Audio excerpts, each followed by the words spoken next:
Vamos a continuar con el ejercicio y entonces ahora lo que vamos a hacer para poder encontrar los valores que necesitamos es multiplicar la ecuación 2 que se tenía por menos 1 y sumarla a la ecuación 1. Entonces esta sería la ecuación 2 multiplicada por menos 1. La ecuación 1 que ya se tenía, hacemos la suma de cada uno de los términos y nos queda 25 menos 12i por la corriente de la malla 1 más menos 35 menos 6i por la corriente de la malla 2 más menos 40 más 12i por la corriente de la malla 3 y va a ser igual a 0 y sería nuestra ecuación 5. Lo que vamos a hacer ahora es despejar a J1 de la ecuación 4 y tenemos que J1 va a ser igual a I su índice 2 menos J su índice 2 y sería nuestra ecuación 6.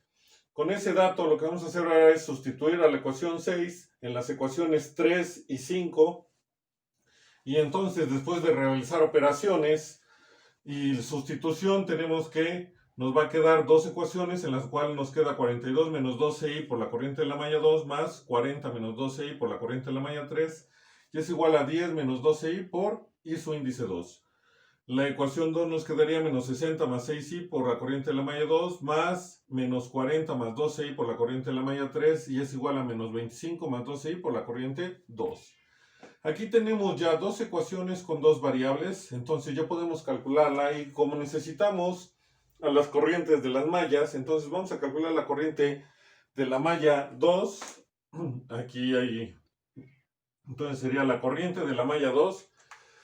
¿Qué hacemos? Lo hacemos a través de determinantes y esta es la posición de la corriente de la malla 2, colocamos ahí la posición de las partes constantes, sustituimos y al hacer operaciones nos queda como 0.68807 menos 0.20642i por I su índice 2 y es amperes.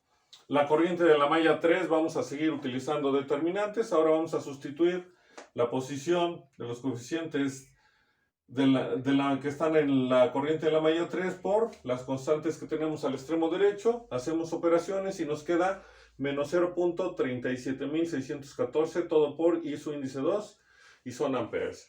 También necesitamos a la corriente 1 y hay que recordar que de la ecuación 6 que se obtuvo, se definió que la corriente 1 es igual a I su índice 2 menos la corriente de la malla 2. Ya conocemos el valor de la corriente de la malla 2, sustituimos datos, hacemos operaciones y nos queda que es igual a 0.31193 más 0.20642i, todo por I su índice 2 y son amperes. Nos faltaría un dato más que por algo calculamos las corrientes de las mallas, que es obtener de la ecuación 1 el voltaje de la fuente de corriente, porque la vamos a necesitar, y al sustituir datos, hacer operaciones, nos queda 14.03677 menos 3.09628i, todo por I su índice 2, y en este caso tendríamos volts. Bueno, como ya se sabe, entonces la corriente 1, que era la que en realidad nos interesaba encontrar, era igual a J3, a la corriente de la malla 3, que es menos 0.37614 por I su índice 2 amperes. El voltaje 2, que era el voltaje de la fuente de corriente, por eso calculamos las demás corrientes de las mallas para poder obtener el valor del voltaje de la fuente de corriente. Corregimos ahí, es J1. Y es igual a 14.03677 menos 3.09628i, todo por I su índice 2 y son volts.